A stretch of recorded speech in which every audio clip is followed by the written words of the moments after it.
Online कक्षा में आप सभी भैया बहनों का हार्दिक स्वागत है।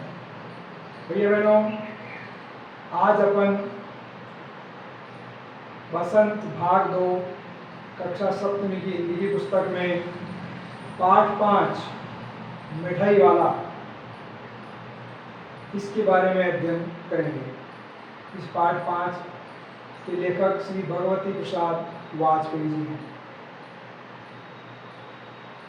तो इस पाठ में, जैसा कि इसके जो इसका नाम है, पाठ का शीर्षक है मिठाई वाला, इससे ही अपने को स्पष्ट हो जाता है कि कोई मिठाई बेचने वाला व्यक्ति है, इसके बारे में बताया गया है। तो लेखक जो श्री भगवती प्रसाद वाजपेयी हैं, इस पाठ के अंदर, इस पाठ के द्वारा लेखक ने कहानी के माध्यम से एक मिठाई वाले की बच्चों के प्रति सुंदर मनोभावनाओं को व्यक्त किया है। जो अपनी सारांश लिख रहे हैं, इस सारांश के द्वारा आप इस पाठ को समझ सकते हैं कि इस पाठ के माध्यम से हमें लेखक क्या बताना चाहता है। तो इसमें बताया गया है कि इस पाठ को लेखक ने कहानी के माध्यम से एक मिठाई वाले की बच्चों के प्रति सुंदर मनोभावनाओं को व्यक्त किया है। तो एक मिठाई बेचने वाला है, उस मिठाई बेचने वाले के मन में बच्चों के प्रति किस प्रकार की भावना होती है, ये बताया गया है। खिलौने बेचने वाला शहर की गलियों में आवाज लगाकर खिलौने बेचता था। तो जो मिठाई वाला है, ये मिठाई वाला सबसे पहले गलियों के अंदर आवाज लगा करके खिलौने बेचा करता था, और उसका जो बोलने का तरीका था, उसका जो स्वर था, उसकी आवाज थी, वो बड़ी ही मधुर थी। बहुत मीठी आवाज में वह बोलता था। उसकी आवाज सुनकर के बच्चे सब काम छोड़ करके और दौड़ पड़ते थे, यानी दौड़ करके चले आते थे। कुछ भी कर रहे हो, जैसे उस खिलौने वाले की मधुर आवाज सुनाई थी उनके कानों में, तो बच्चे वहां से तुरंत दौड़ करके आ जाते थे।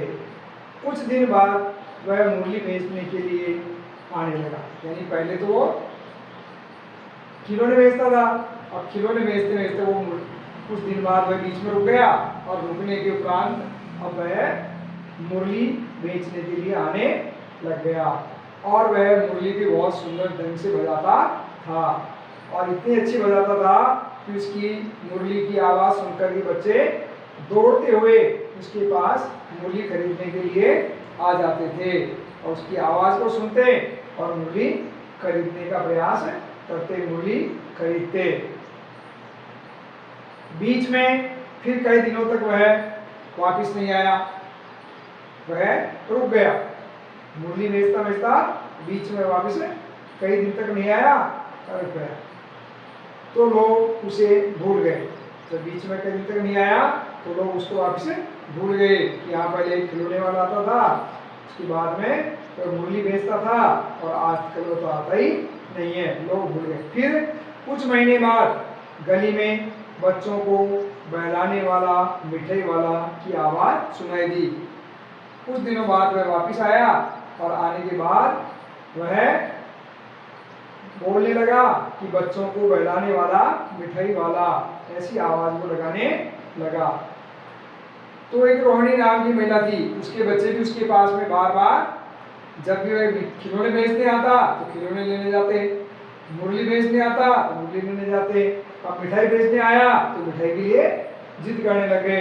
तो रोहिणी नाम की जो महिला थी, वह अपने मकान के अंदर से जब गली में से आवाज लगा रहा था, तो उसके स्वर को वह पहचान गई, समझ गई, और उसने मन ही मन सोचा कि ये तो कोई स्वर है, आवाज है, तो जानी पहचानी लगती है। पहले भी इसकी आवाज हमको सुनाई दी थी, हमने इसकी आवाज पहले भी सुनी थी। इस प्रकार के भाव उसके मन में आए। तो रोहिणी द्वारा जब गली के बाहर निकलकर, मकान के बाहर आकर उसने उस मिठाई वाले को रोक करके पूछा कि तुम पहले भी कई बार यहाँ आए हो। तो मिठाई वाले ने अपनी पूरी जो बात है उसको बताई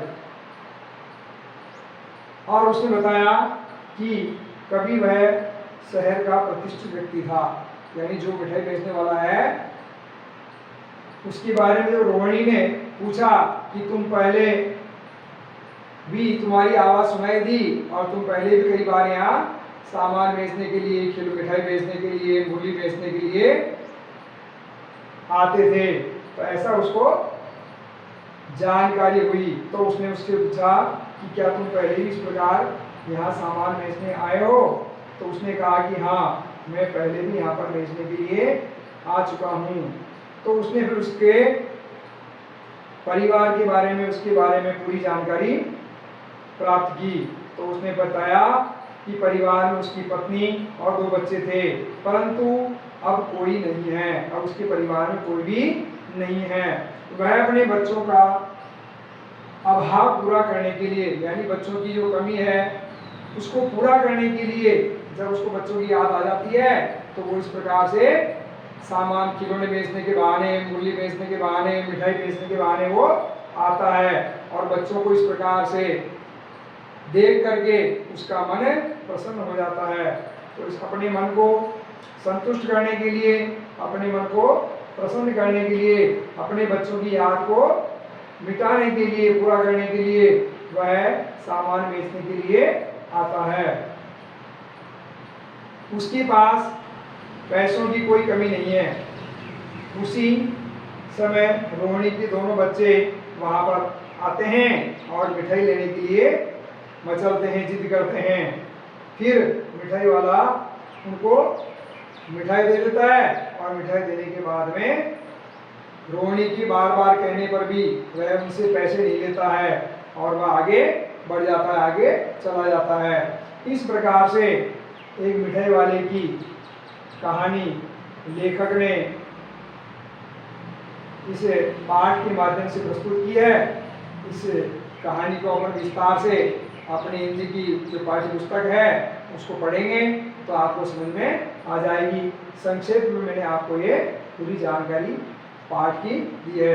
अब अगले क्रम पर अपन इस पाठ के शब्दार्थ और शब्दार्थ प्रश्नोत्तर हल करेंगे। तो आप अपने घर पर इस पाठ का अध्ययन करेंगे, इस पाठ को एक बार पढ़ लेंगे। पढ़ने पर ये कहानी आपको पूरी विस्तार से समझ में आ जाएगी और फिर अपने से शब्दार्थ प्रश्नोत्तर अगले क्रम पे हल करेंगे।